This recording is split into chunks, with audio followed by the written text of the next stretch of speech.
Sebelum memulai pembahasan, saya akan memberikan 4 topik pembahasan yang akan saya jelaskan pada kesempatan kali ini.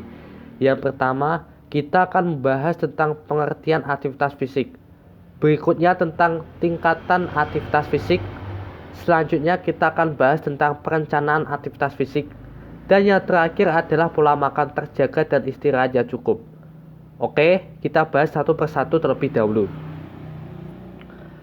Pengertian aktivitas fisik. Apa itu aktivitas fisik? Aktivitas fisik adalah setiap gerakan tubuh yang diakibatkan kerja otot-otot rangka yang mengeluarkan tenaga dan energi. Selanjutnya, ada tingkatan aktivitas fisik. Aktivitas fisik dibedakan menjadi 3 tingkatan, yaitu rendah, sedang, dan tinggi. Untuk tingkatan aktivitas fisik rendah meliputi jalan kaki, menyapu, mengepel, dan lain sebagainya. Untuk tingkatan aktivitas fisik sedang, contohnya jogging, bersepeda, tenis meja, dan lain-lain. Sedangkan tingkatan aktivitas fisik tinggi antara lain futsal, senam aerobik, sepak bola, dan lain-lain. Berikutnya yaitu perencanaan aktivitas fisik. Aktivitas fisik juga harus direncanakan terlebih dahulu supaya hasil yang didapatkan bermanfaat bagi kesehatan kita. Yang pertama yaitu pola makan. Kita harus tahu berapa jumlah energi yang dibutuhkan dalam aktivitas fisik, karena hal ini harus diimbangi dengan asupan kalori. Caranya yaitu, pertama, hitunglah angka metabolisme basal atau AMB dengan rumus 0,9 kilokalori kali berat badan kali 24. Berikutnya, mengalihkan AMB dengan variabel aktivitas fisik yang dilakukan. Yang kedua, yaitu merencanakan olahraga yang aman. Ada beberapa tips atau cara olahraga yang aman. Yang pertama, menghitung denyut nadi maksimal.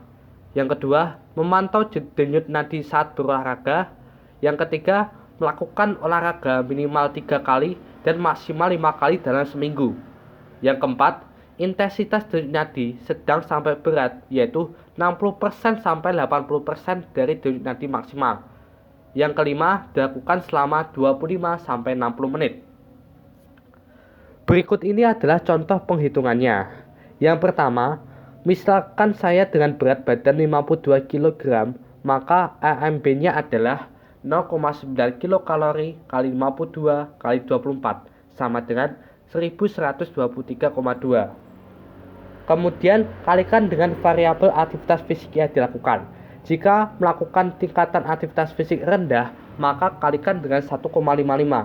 Jika melakukan aktivitas fisik sedang, maka kalikan dengan 1,70. Jika melakukan aktivitas fisik tinggi, maka kalikan dengan 2,00. Di sini saya menggunakan tingkatan aktivitas fisik rendah, sehingga harus dikalikan dengan 1,55. Sehingga diperoleh 1,55 dikali 1123,2 sama dengan 1740,96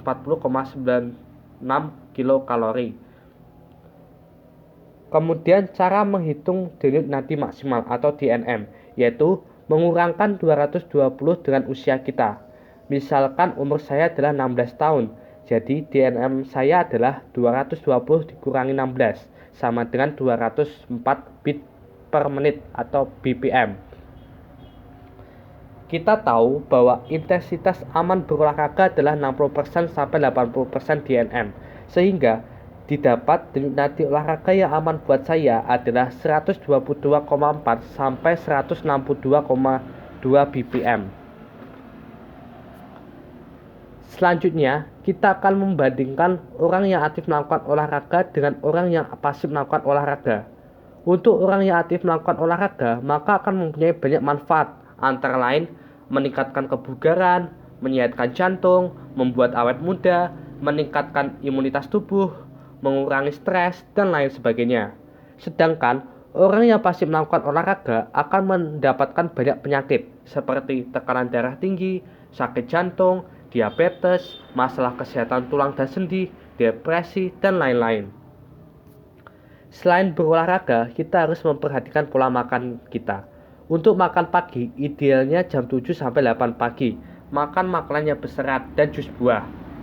Untuk makan siang, idealnya jam setengah 1 sampai jam 2 siang. Makan makanan yang kaya protein dan vitamin.